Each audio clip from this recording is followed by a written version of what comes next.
महाराष्ट्र आर्थिक संकट अशा परिस्थितीत राहुल नार्वेकर यांच्या बंगल्याच्या दुरुस्तीसाठी 1,04,00,000 रुपयाचा खर्च हिवाळी अधिवेशनाच्या 10 दिवसासाठी होतो.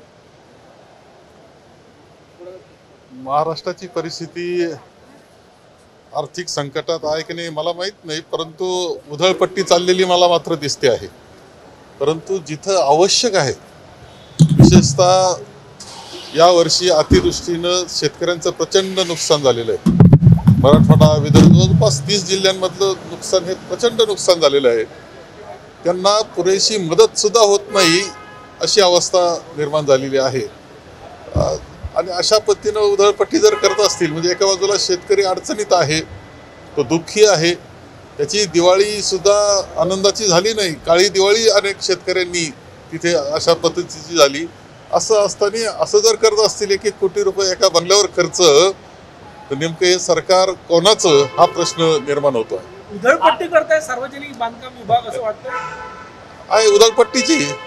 इतक्या काय आवश्यकता आहे? असं 10 दिवसाचं अधिवेशन एका 7 दिवसाचं अधिवेशन असू शकतं. याकरता एवढी मोठी रक्कम खर्च करण्याऐवजी त्यांनी खरंच शेतकऱ्याला कशी मदत करता येईल, जो अडचणीत आहे तो शेतकरी, त्याला कशी मदत करता येईल याचा विचार केला पाहिजे. आज बच्चू कडू यांचं आंदोलन नागपूरमध्ये होत आहे. कर्जमाफीसाठी त्यांची मागणी आहे.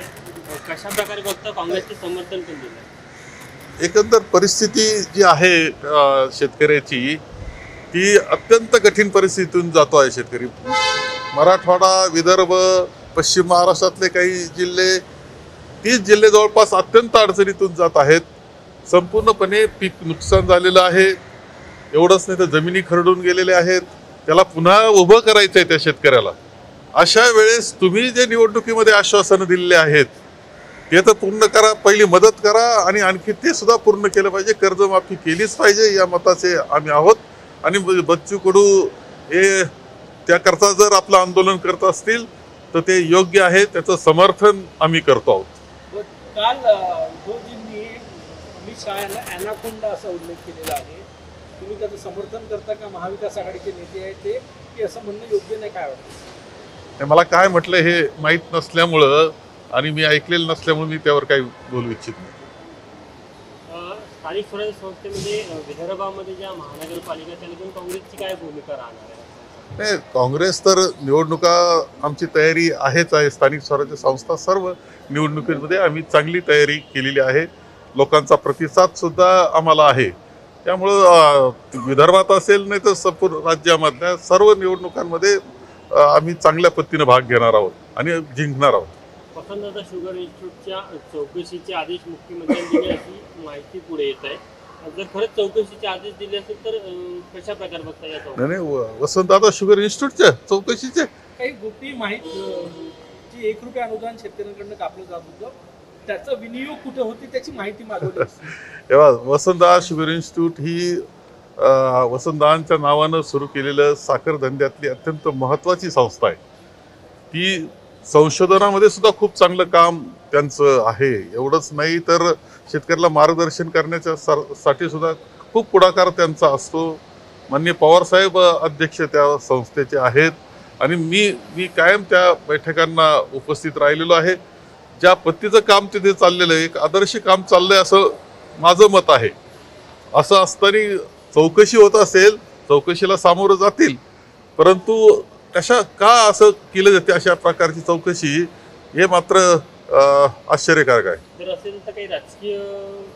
कारण काही मला वाटत नाही काही तिथे चौकशीचं काही कारण आहे.